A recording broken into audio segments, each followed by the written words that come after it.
George Whitefield once famously said that we are immortal until our work on earth is done. And that has been proven true, especially in the life of David. We already saw last week when we were looking at chapter 17, we saw last week that he was actually the one that goes to fight Goliath, right? Everybody else scared to death of facing Goliath, but it is David who is literally running after Goliath to face, the foe of Israel, and not just simply the foe of Israel, but the enemy of God. This morning we're actually going to be looking at something a little bit different, but a lot the same, because his enemy now, the true enemy of David that we are going to see, not just simply today, but really pretty much through the rest of 1 Samuel, is not from without. It's not the Philistines, though he does fight the Philistines.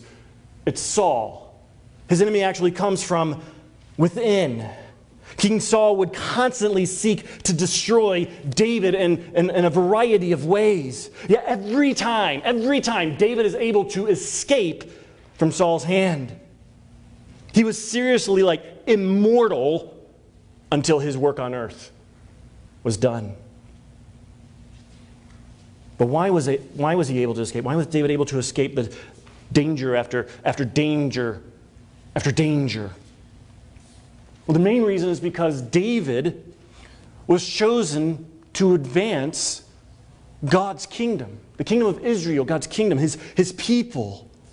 What we see in this passage that we're going to be looking at today is that God's kingdom is ever advancing no matter what it may look like, no matter how things appear. And it is our job to take pleasure in that kingdom and to love its king. We can see this as the writer of 1 Samuel depicts three contrasts between Saul and David. As we see Saul's ability start to fade, while David's accomplishments grow. And Saul's fears are increased, while David's affections, the affections for David, abound. And Saul becomes very fiendish in his actions toward David. And yet David is able to abscond from every one. So if you didn't catch that, we have the fading of Saul and the accomplishments of David. The fears of Saul and the abounding of affections for David. The fiendishness of Saul and the skillful escape, the abscondence of David. So, if you will, please, stand with me for the honor of the reading of God's Word. We're going to start at 1755, and we're only going to go to 18:9. So 1755 to 18:9. As soon as Saul saw David go out against the Philistine, he said to Abner, the commander of the army, "Abner, whose son is this youth?" And Abner said, "As your soul lives, O king, I do not know." And the king said, "Inquire whose son the boy is." And as soon as David returned from striking down of the Philistine, Abner took him and brought him before Saul with the head of the Philistine in his hand. And Saul said to him, "Whose son are you, young man?" And David answered, "I am the son of your servant Jesse the Bethlehemite." As soon as he had finished speaking to Saul, the soul of Jonathan was knit to the soul of David, and Jonathan loved him as his own soul. And Saul took him that day and would not let him return to his father's house. Then Jonathan made a covenant with David because he loved him as his own soul. And Jonathan stripped himself of the robe that was on him and gave it to David, and his armor and even his sword that was on him, and gave it to David, right? And his bow and his belt. And David went out and was successful wherever Saul sent him, so that Saul set him over the men of war. And this was good in the sight of all the people, and also in the sight of Saul's servants. As they were coming home, when David returned from striking down the Philistine, the women came out of all the cities of Israel, singing and dancing to meet King Saul. with tambourines, with songs of joy, and with musical instruments. And the women sang to one another as they celebrated, Saul has struck down his thousands, and David his 10,000s. And Saul was angry. And this saying displeased him. He said, they have ascribed to David 10,000s, and to me they have ascribed thousands. And what more can he have with the kingdom? And Saul eyed David from that day on. You may be seated. Thank you. So as we take a look at this text, what we see first is Saul's fading abilities and David's growing accomplishments. What we really basically see here at the very beginning is that Saul's mental capabilities, his mental abilities begin to fade. His mind begins to deteriorate rapidly. So let's go back, verses 55 until the end, to 58. As soon as Saul saw David go out against the Philistine, he said to Abner, the commander of the army, Abner, whose son is this youth? And Abner said, as your soul lives, O king, I do not know. And the king said, inquire whose son the boy is. And as soon as David returned from striking down the Philistine, Abner took him and brought him before Saul with the head of the Philistine in his hand. And Saul said to him, whose son are you, young man? And David answered, I am the son of your servant Jesse, the Bethlehemite. Now, at first glance, we may think that Saul is wondering really actually who David is. That's oftentimes the misconception here. But it's not that Saul has forgotten who David is. He's actually just simply forgotten who David's father is. He has made a promise that David's father and his household would be tax-free, that they would have no taxes. They would be able to live free. Now, if you remember, though, back when Pastor Matt was preaching, and he preached on the fact that there was this harmful spirit that came upon Saul. And when that harmful spirit came upon Saul, one of the men, we don't know exactly who, but one of his servants said, hey, we think that you should get somebody that can play the lyre and maybe soothe your soul, soothe this harmful spirit. And it was suggested that it would be David. Right? So let's go real quick back to 16. Let's look at verse 18 and 19 here. One of the young men answered, behold, I have seen a son of Jesse the Bethlehemite, who is skillful in playing, a man of valor, a man of war, prudent in speech, and a man of good presence, and the Lord is with him. Therefore Saul sent messengers to Jesse and said, send me David your son, who is with the sheep. So this text, again, not about forgetting who David was, really just forgetting who David's father is. But he had already heard. We actually even see later on that Saul loved David. We also saw that David would go back and forth between Saul and his father. He should have really already known who he was. He was already mentioned. He already sent word to him. David goes back and forth. If Saul loved David, it would seem plausible, reasonable, that Jesse's name would have come up a few times, but he doesn't remember who Jesse is. And it may seem like a small matter at first, but things get worse. Because we see that Saul becomes irrationally jealous of David. Right? David was successful in battle. And really, there's no reason for Saul to be jealous about it. I mean, we tend to get jealous about those kinds of things when somebody does something better than we do, right? We tend to get jealous about those kinds of things. But really, Saul, being the commander, being the king, and really over all the army, anything that his commanders do, anything that his army does, should bring back glory to him, right? I mean, we see even later on, we already read it, where the women come out, and they are coming out to greet who? King Saul. He's the one who is in charge of it all. And they are singing not only the praises of David, but they're really singing the praises of Saul. But he is jealous of David. So like, if you may remember or you may not know, or I'm going to tell you real quick, right? That Dwight Eisenhower, right? He was the commander of all the forces of World War II. Ultimately, he becomes the commander of the forces of World War II. Now, there were some great generals that were under General Eisenhower. You had General MacArthur, you had Omar Bradley, you had Patton, right? You had all these different wonderful generals that were under Eisenhower. Their successes in battle were successes for Eisenhower. If they had failed in battle, right? If they had failed in the Western Front, or if they had failed in the Pacific, like with MacArthur in the Pacific, and then Bradley, I think, was in the Western Front, Patton coming through Africa and going up into Italy. If they had failed in those things, then ultimately the failure comes upon Dwight D. Eisenhower, right? But they were successful, and guess what? So was then Eisenhower, to the point that Eisenhower becomes president of the United States for 2 terms. Their success was his success. David's success should have been Saul's success. But instead of Saul seeing it as his own success by putting somebody capable in charge, he gets jealous. Irrationally so. So we go back, right? Let's look. Starting at verse 7. And the women came to sing and sang to one another as they celebrated. Saul has struck down his thousands and David his 10,000s. And Saul was very angry. And this saying displeased him. He said, they have ascribed to David 10,000s. And to me they have ascribed thousands. What more can he have but the kingdom? That word for displeased is a little bit more forceful than that. The original really says that it was evil in his eyes, what they were saying. It was evil.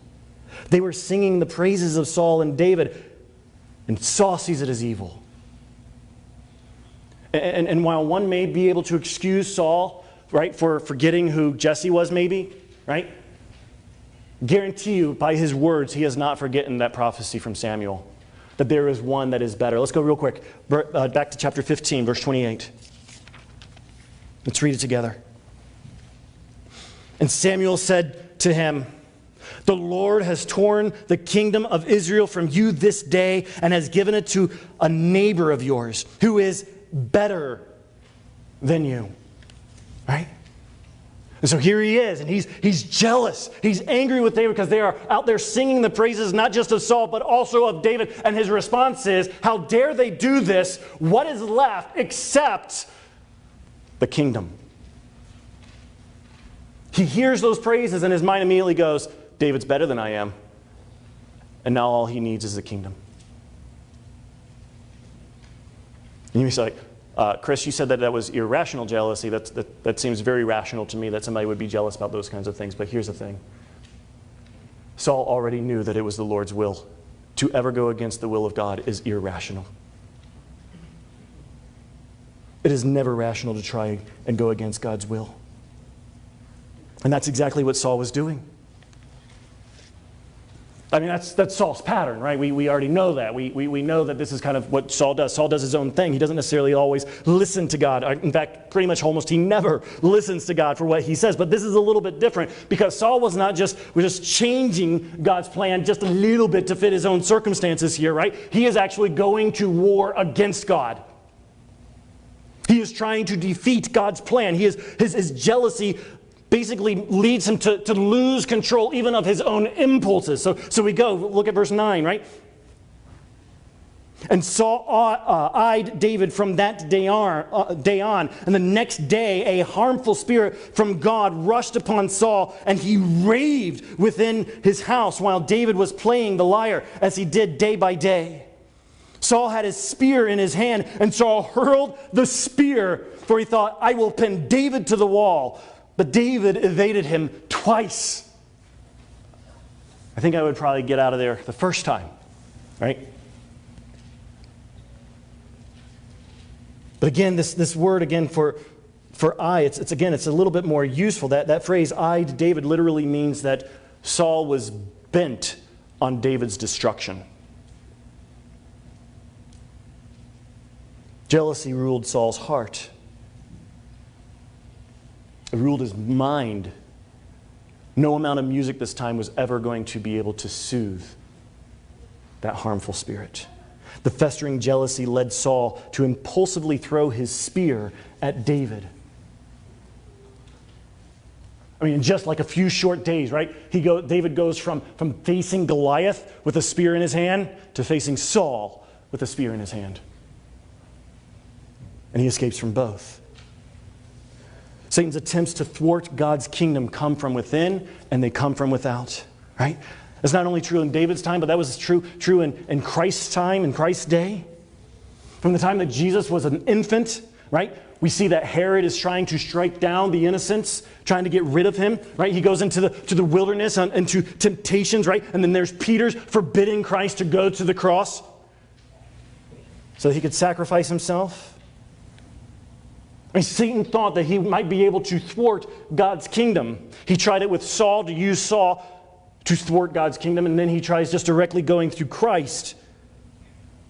And many times in between. And yet Christ was victorious, just as David was. And we are no different today. There is hard persecution in like Arab countries and in Asian countries where people are being martyred for their faith or being sent to prison or re-education camps. And then there is the soft persecution that we are facing in the West. It's not the same, but it is still a soft persecution. And it may look like the world is winning, that it's gaining ground, but trust the Word when it tells you that God's kingdom is the one that is ever advancing, and nothing will stop it.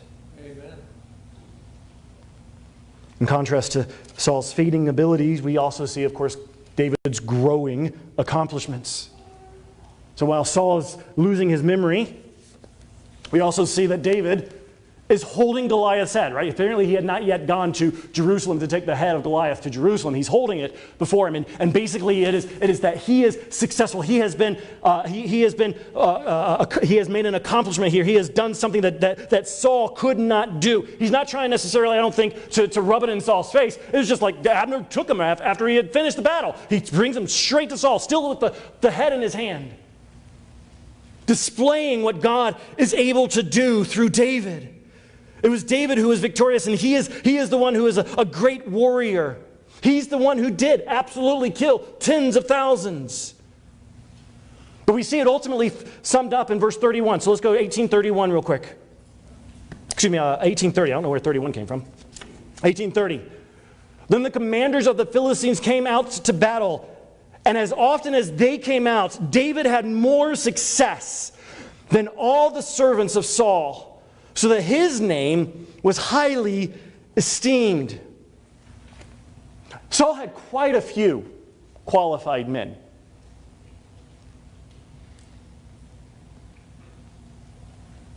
But David surpassed them all. Everywhere in the text that we see where it says that, at least in the ESV, it says that he has success. It has this idea of prudency and wisdom. In other words, when he went out to battle, he had more wisdom. He had more understanding. He could outmaneuver. He could outfox any and every single one of them.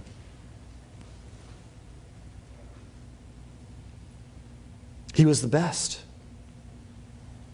He could outfox anybody, whether it was the Philistines or Saul himself.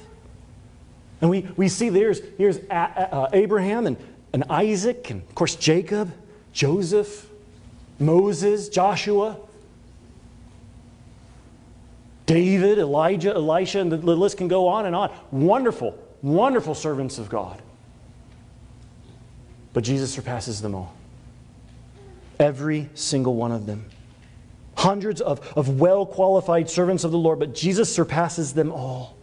He's not just some great teacher. He's not just some great prophet. He is the Son of God who has delivered His kingdom. And that kingdom shall not end. God's kingdom is ever advancing no matter how things appear. And what appears next in the text is that Saul goes from jealousy to fear. He fears David for really two reasons that we see in the text. So he's gone from a fading mind, right, forgetting, to jealousy and now to fear. And he fears David for two reasons. First reason is because the Lord is with David. But not only is the Lord with David, the second reason being that everybody, all the people are with David. They love him. And he's scared of that. They have affection for him. So let's go back. Look at verse 12. 18:12. Saul was afraid of David because the Lord was with him, but had departed from Saul. So Saul removed him from his presence and made him a commander of 1,000. And he went out and came in before the people. And David had success in all of his undertakings, for the Lord was with him. And when Saul saw that he had great success, he stood in fearful awe of him. We get to the next verse in just a second. There are two different words here. If you go back to verse 12, you see that Saul was afraid of David, and then in verse 15, he stood in fearful awe of him. Two different words, two different meanings, really. The idea, of course, is that when he feared David, when David escaped him, he was afraid of David. That really definitely does mean, right, fear, scared. He was scared of him. He was afraid of him. Saul was frightened of the fact that Yahweh had been with David and that he had left him. But it wasn't simply that God had left Saul, but so much that God had actually turned against Saul. When God left, that word for leaving, that he has departed from, actually has this connotation that not only has he just not, he's just not dealing with Saul anymore, but actually has turned his face against Saul. And we see this clearly in 1 Samuel chapter 28. Saul is standing before the witch of Endor. He is conjuring up, asking the witch to conjure up Samuel's spirit here so that he could talk to Samuel one last time. If you go to chapter 28, verse 16, you see, and Samuel said, "Why do you ask me, since the Lord has turned from you and become your enemy?" Same word.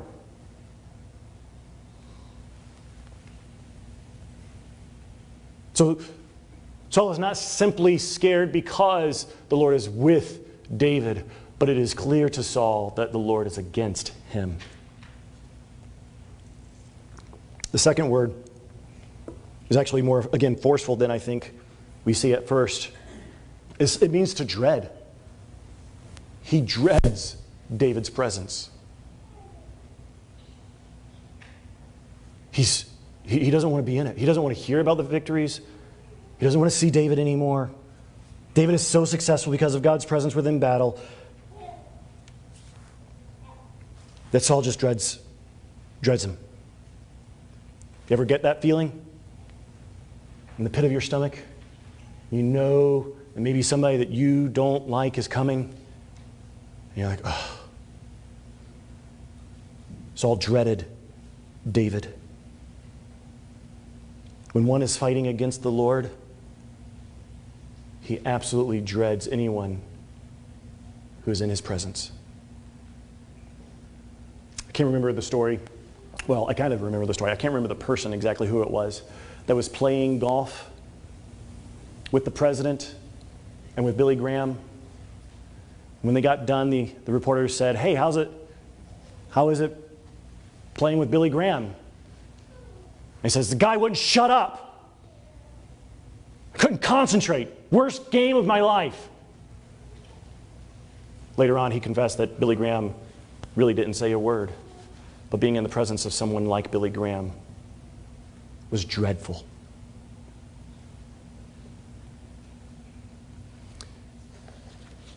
Not only was God with David,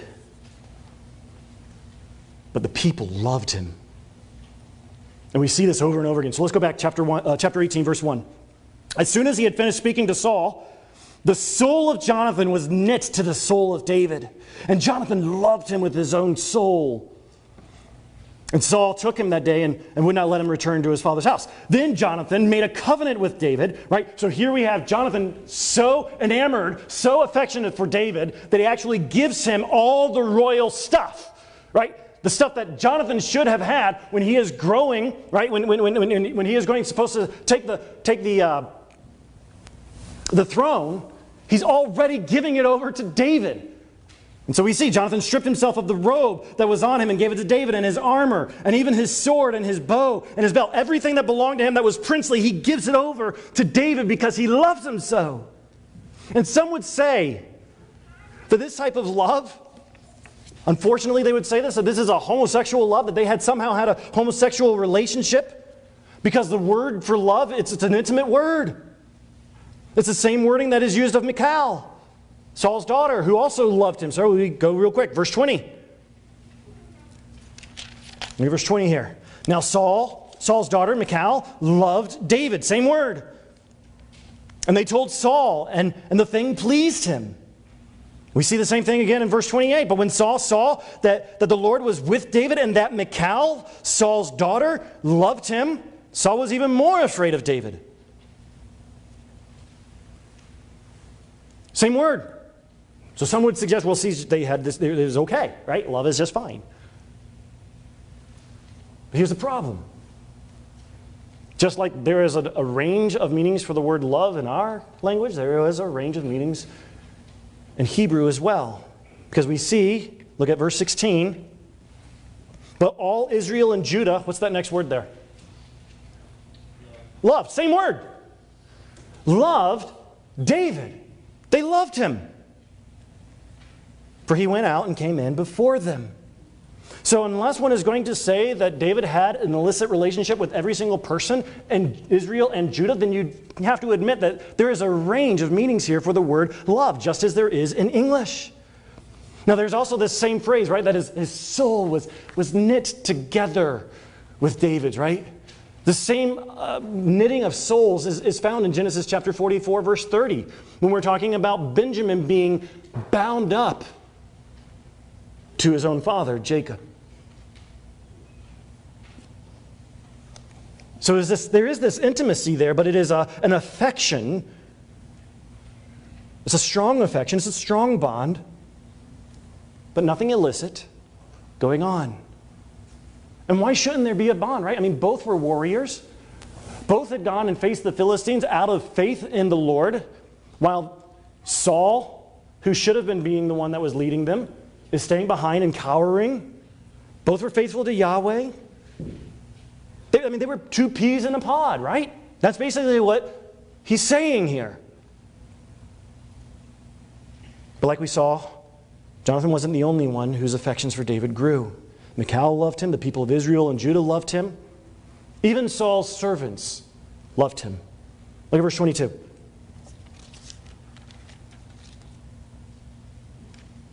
And Saul commanded his servants, speak to David in private and say, behold, the king has delight in you, and all his servants love you. Now then become the king's son-in-law. Now while that first part is false, Saul did not delight in David. From the context, the servants absolutely did. They loved him. Beloved, there is a reason that the servants loved David. The text tells us over and over again that he went out and came in before the people. In other words, he went out into battle and he came back victorious every time. And the people saw that, and they saw how wonderful he was and that the Lord was with him, and they loved him for it. He was more successful, remember, than all the servants of Saul. And while the world may be hostile to Christ, and I say that maybe they are, right? While the world as a whole is hostile to Christ, and they basically will be until he comes again, Scripture is clear that many people who see Christ going out and coming back victorious will love him. They will fall in love with him. But he has to be going out and coming back in. In other words, the proclamation of his victory needs to be ever before the people. Paul says, how then will they call on him whom they have not believed? And how are they to believe in him of whom they have never heard? And how are they to hear without someone preaching? And how are they to preach unless they are sent? As it is written, how beautiful are the feet of those who preach the good news. That's war language. That is a messenger coming out and saying, we won! There is victory! Good news, everybody! How will they know? How will they rejoice? How will they love he who has won the battle for them unless they hear it? Unless he is going in and out before them. That's our job.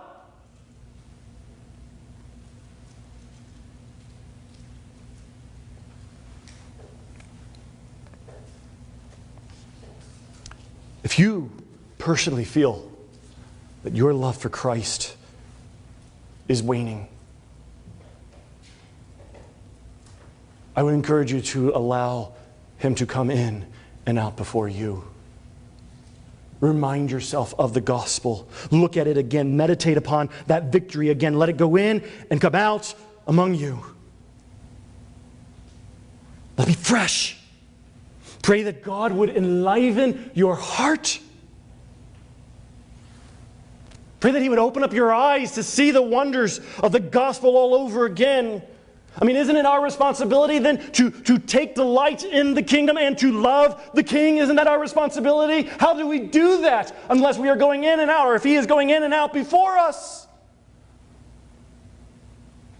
Reading his word is not simply just getting knowledge, it is falling deeper in love with Christ.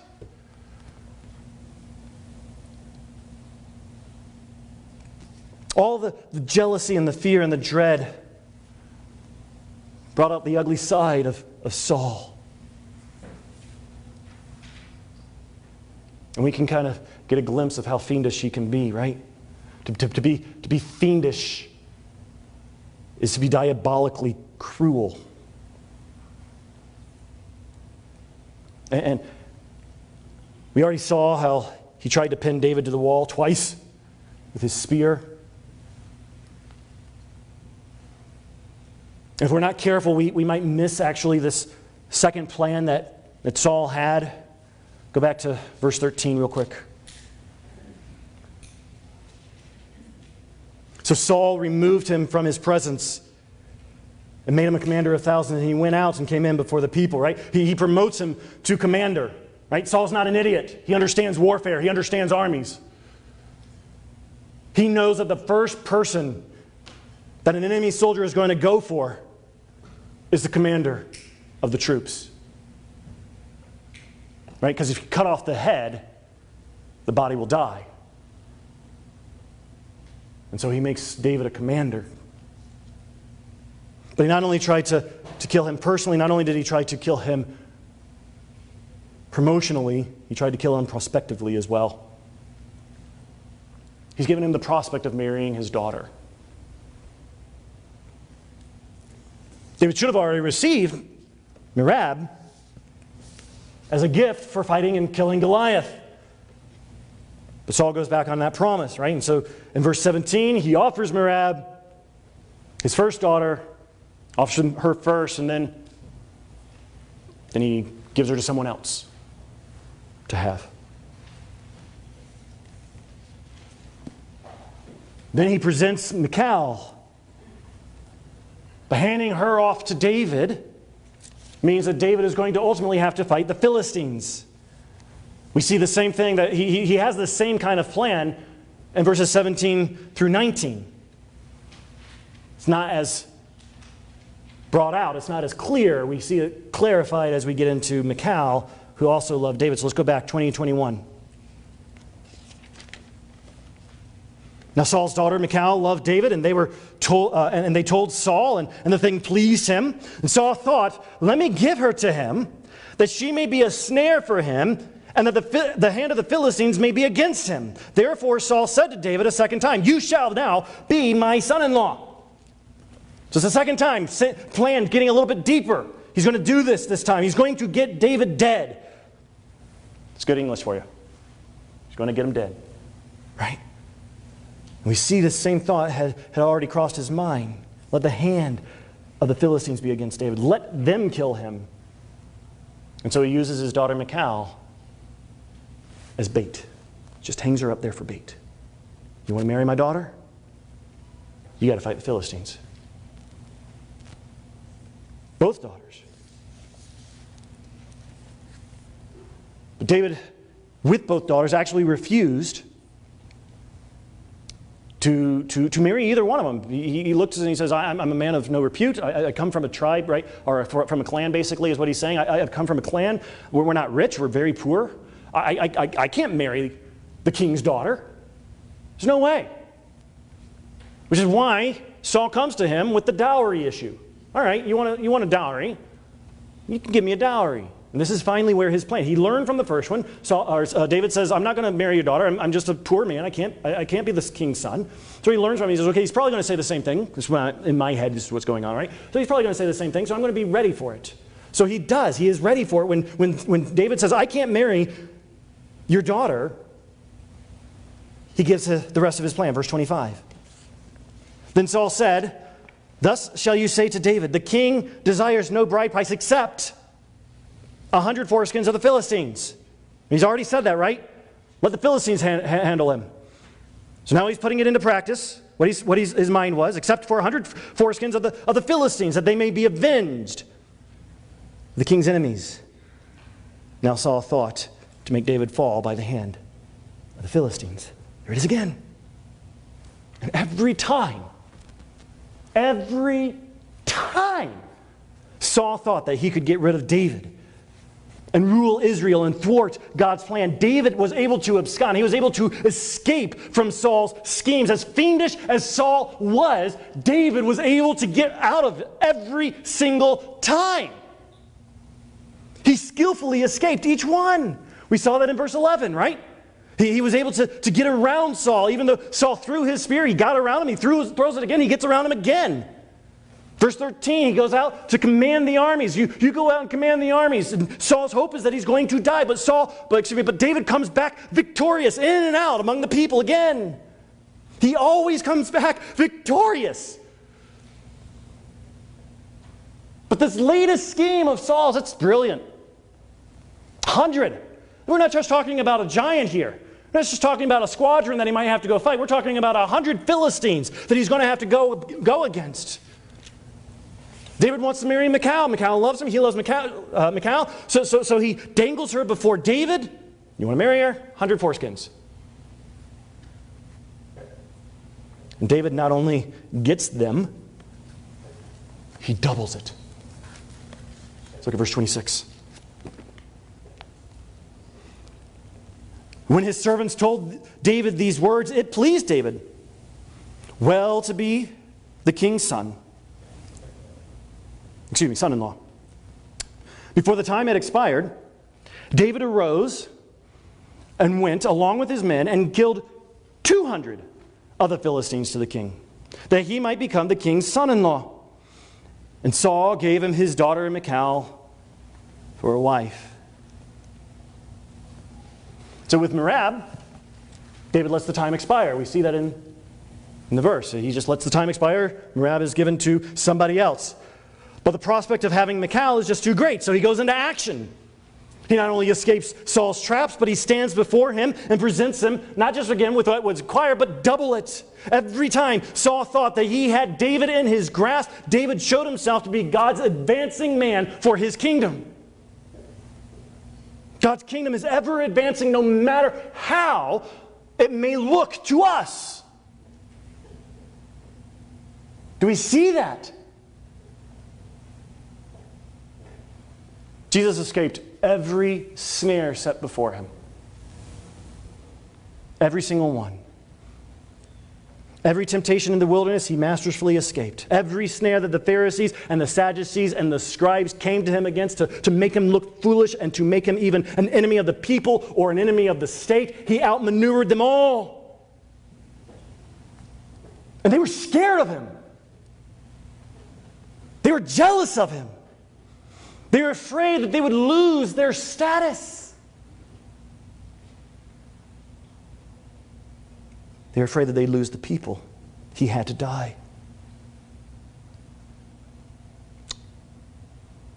And even though they were able to turn one of his disciples against him, and then to arrest him, and then to beat him, and then to crucify him and kill him and bury him in a tomb and seal the tomb with a stone and have a marker, a seal set upon it and guard the tomb,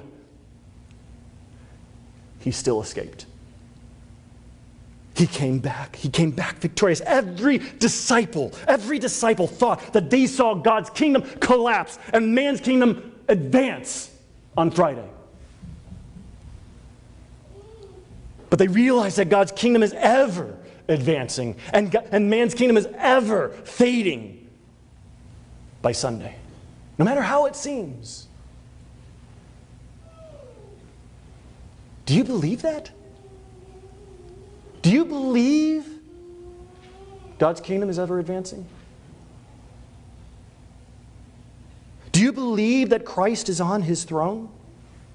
Do you believe that no matter how life feels or looks at this very moment,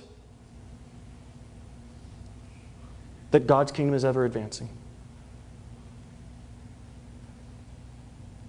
No matter who's in the White House, no matter who sits on the Supreme Court, no matter what disease is going around, no matter what violence or looting or lies or pain or attack that you may be facing, do you believe that God's kingdom is ever advancing? It never stops. Churches, they may plateau, they may fade, and often that is due because they are being unfaithful in their doctrine, or they're being unfaithful in their practice, or they are afraid of seeing what God is going to do through them, and so they won't let him. They reject it. But the kingdom never plateaus. The kingdom never fades. It is ever advancing. As Martin Luther has said so famously, and though this world with devils filled should threaten to undo us, we will not fear, for God has willed his truth to triumph through us.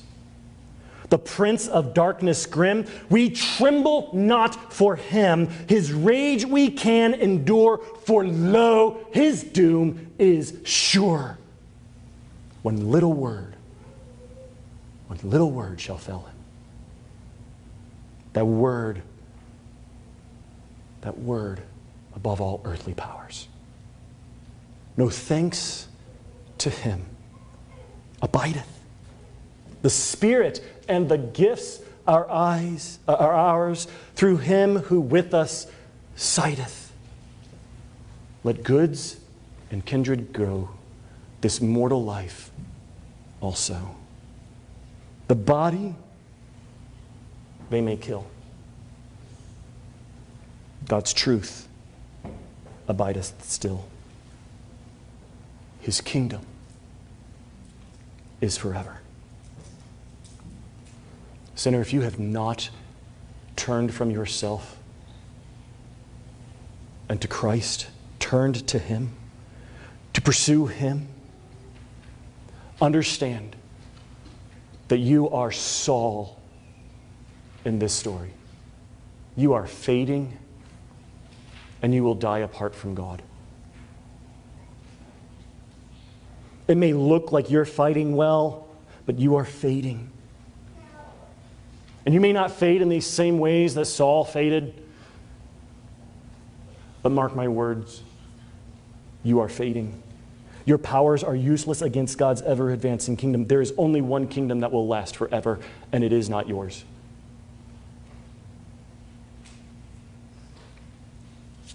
Brothers and sisters,